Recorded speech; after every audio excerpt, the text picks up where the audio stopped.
तो हेलो दोस्तों, मेरा नाम है पुष्पेंद्र गौर और आज हम स्टार्ट करने वाले हैं elimination of intra group transactions.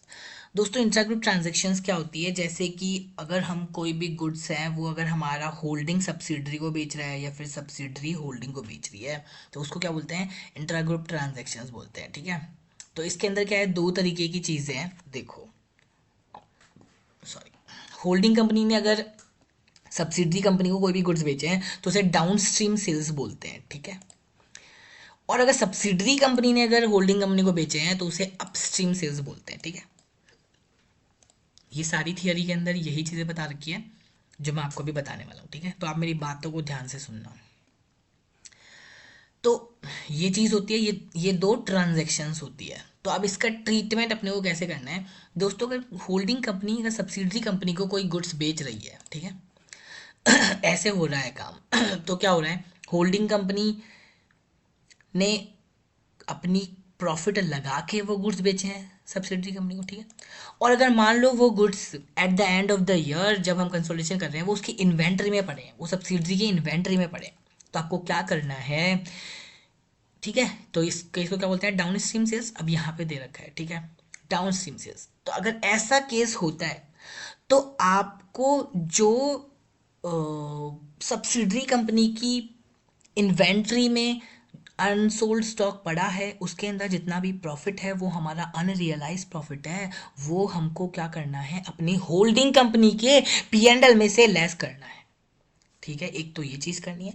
दूसरी चीज़ क्या करनी है? उस इन्वेंट्री में से भी कॉरेस्पॉन्डिंग डिक्रीज करना है। मतलब जो प्रॉफिट का अमाउंट है, जो प्रॉफिट का पार्ट है, मान लो 20% प्रॉफिट ऑन कॉस्ट है तो सेल प्राइस के ऊपर पड़ी होगी वो, तो सेल के ऊपर निकाल लियो। ठीक है, 20/120, और उतना अमाउंट क्या कर देना? उस क्लोजिंग इन्वेंट्री में से लेस कर देना। ठीक है, एक चीज़ तो ये हो गई। दूसरी चीज़ क्या है कि अगर सब्सिडरी कंपनी अगर बेच रही है होल्डिंग कंपनी को तो क्या करना है आपको? उसको अपस्ट्रीम सेल्स बोलते हैं दोस्तों।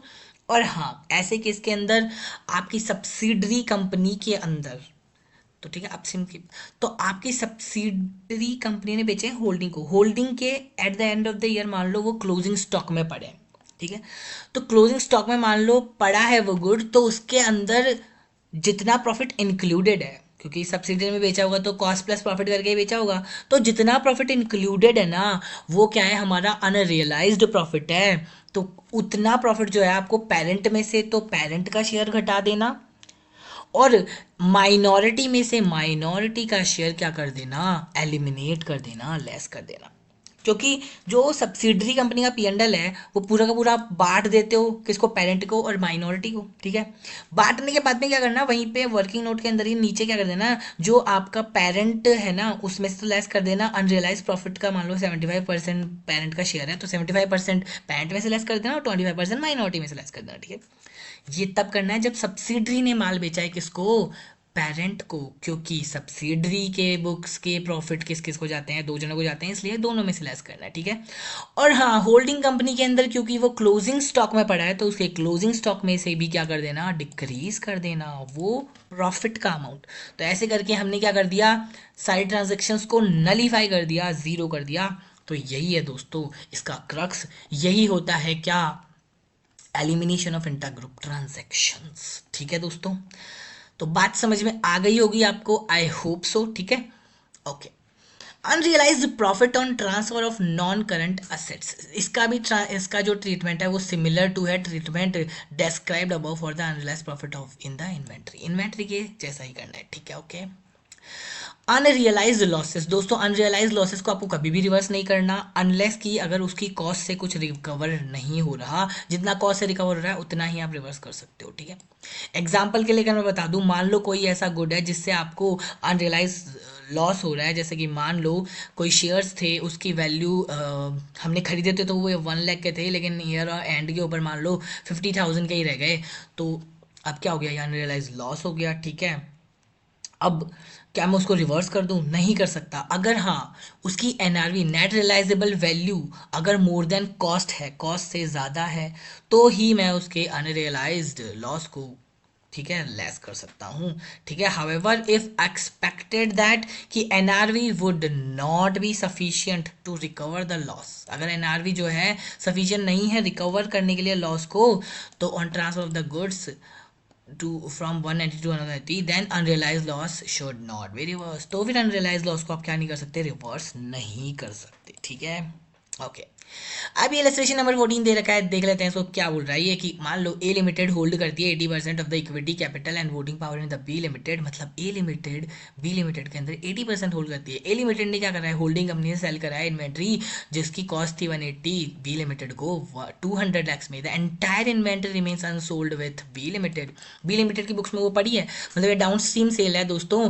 तो आपको क्या करना, कर रहे हो कंसोलिडेशन कर रहे हो, तो अब क्या करोगे यहाँ पे, ठीक है, क्योंकि ये पूरी की पूरी इन्वेंट्री पड़ी है, तो ए लिमिटेड के प्रॉफिट में से क्या करोगे, 20 लाख रुपीज़ कम कर दोगे। ठीक है, पहली चीज़ तो ये कर दोगे। ठीक है, अनरियलाइज प्रॉफिट है ना वो, पूरी की पूरी इन्वेंट्री पड़ी है, अगर आधी बची होती तो जितना प्रॉफिट आता उतना हम कर देते कम। ठीक है, अब दूसरी चीज़ क्या करोगे, क्योंकि ये इन्वेंट्री बी के बुक्स में पड़ी है 200 लाख की, तो 20 लाख इसमें से भी कम कर देना, तो यहाँ पे क्या आ जाएगा, 180 लाख की हो जाएगी वो इन्वेंट्री, और यहाँ पे इफेक्ट क्या हो जाएगा, नलीफाई हो जाएगा। ठीक है, ओके, तो ये बहुत समझ में आ गया होगा आपको। ठीक है, ओके।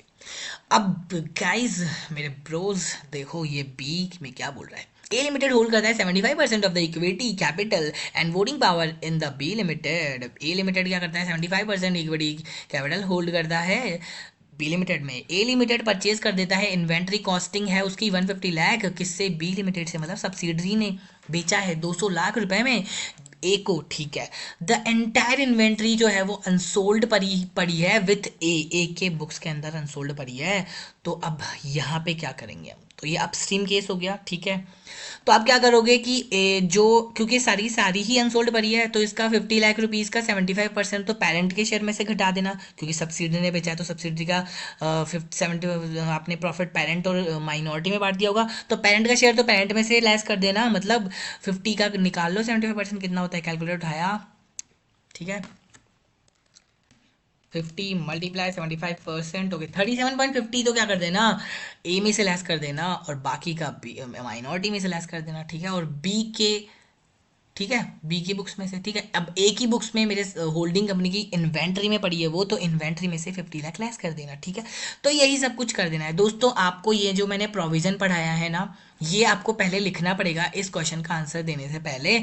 उसके बाद आपको क्या करना पड़ेगा, ये सब क्वेश्चन को ही एनालिसिस करके बता देना और लास्ट में लिख देना कंक्लूजन कि ये चीज ट्रीटमेंट करना है। तो दोस्तों मैंने आपको ट्रीटमेंट बता दिया है, यहाँ पे ये चीज़ यही ट्रीटमेंट लिखा हुआ है, तो ठीक है, ये आप पढ़ सकते हैं आपकी नॉलेज के लिए। Okay, alignment of reporting dates, दोस्तों आप कंसोलिडेशन कर रहे हैं तो आपकी जो फाइनेंशियल स्टेटमेंट की जो पीरियड है वो आपका मैच करना चाहिए आपकी सब्सिडरी के पीरियड से भी। अगर वो मैच नहीं करता तो आपको नेसेसरी एडजस्टमेंट्स करने पड़ेंगे कि जिससे कि वो क्या करे, मैच करे। ठीक है, ठीक है, तो financial statement of the parent subsidiary use in the preparation of the consolidated financial statement usually drawn up to the same date होनी चाहिए।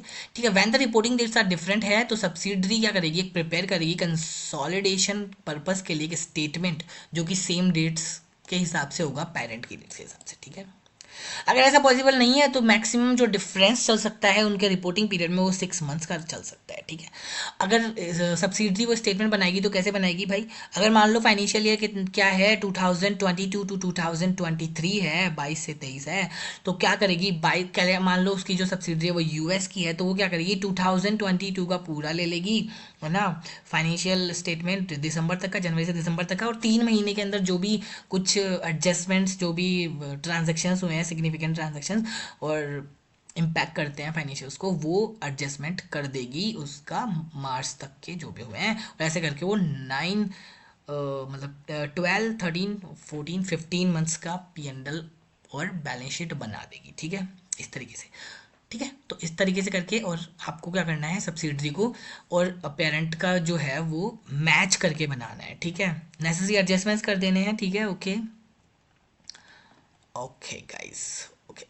अब बात करेंगे नेक्स्ट वीडियो में हम preparation of consolidated statement of profit and loss account की। तो इसकी थियरी तो मैं बता ही देता हूँ। ठीक है, all the items of profit and loss account are to be added on line by line basis. दोस्तों जो भी प्रॉफिट एंड लॉस अकाउंट है ना दोनों कंपनियों के, उनको लाइन बाय लाइन बेसिस आपको क्या करना है, ऐड करना है, ठीक है।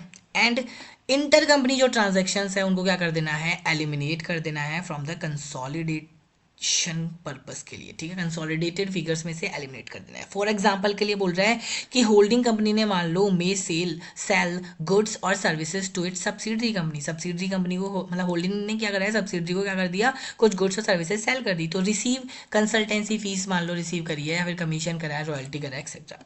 These items are included in the sales and other income of the holding company. Holding company की क्या में क्या होगी, ये सेल्स में और अदर इनकम में इंक्लूडेड होगी है, ठीक है। कमीशन है तो अदर इनकम में होगा, और उसका मेन पर्पज़ ही वो है कंसल्टेंसी फीस, तो फिर वो किस में होगा, इनकम में होगा, रिवेन्यू में होगा, सेल्स में होगा, ठीक है, ओके। और कमीशन है तो वो अदर इनकम में होगा, ठीक है, okay. And in the expense में होगा सब्सिडरी के, ठीक है, सब्सिडरी के एक्सपेंस में होगा। Alternatively subsidiary may also sell goods और services to the holding company. These inter company जो ट्रांजेक्शन है ना, आपको क्या करना है, एलिमिनेट कर देना है इनको, ठीक है। तो मतलब जो भी सेल है उसमें से जो आपने अपनी सब्सिडरी को वो लेस कर देना, उधर से परचेज में से लेस कर देना, ऐसे करके आपको क्या करना है, जो भी इंटर कंपनी ट्रांजेक्शन्स है वो लेस कर देने हैं, ख़त्म कर देने हैं, ठीक है, okay. So if there remains any unrealised profit, if there remains any unrealised profit in the inventory, inventory में अगर कोई अनरियलाइज्ड प्रॉफिट है of any of the group company, such unrealized profit is eliminated from the value of the inventory to arrive at the consolidated profit। तो आपके अगर inventory में कोई unrealised profit है तो उसको भी अगर देना है, आपको एलिमिनेट कर देना है, जैसे कि मैंने अभी बताया था, ठीक है। तो इसकी थियरी बता दी है। अब नेक्स्ट वीडियो में हम क्या देखेंगे, ये इलस्ट्रेशन नंबर 15 देखेंगे, और इसके अंदर क्या क्या है क्या क्या नहीं है वो देखते हैं। इसके बाद में क्या बचा है यार, इसके बाद में बचा है preparation of consolidated cash flow statement. दोस्तों आई डोंट थिंक सो कि इसका क्वेश्चन आने के चांसेस है, बहुत ही कम चांसेस है, 10% चांसेस होंगे। वैसे मतलब आना बहुत ही मुश्किल है यार इसका, क्योंकि नहीं आने का चांस बहुत कम है, ठीक है। तो इसको वैसे हम कैश फ्लो स्टेटमेंट का कोई क्वेश्चन भी नहीं दे रखा, तो हम इसको नहीं पढ़ेंगे, हम क्या मतलब है इसको नहीं पढ़ रहे, ठीक है, ओके।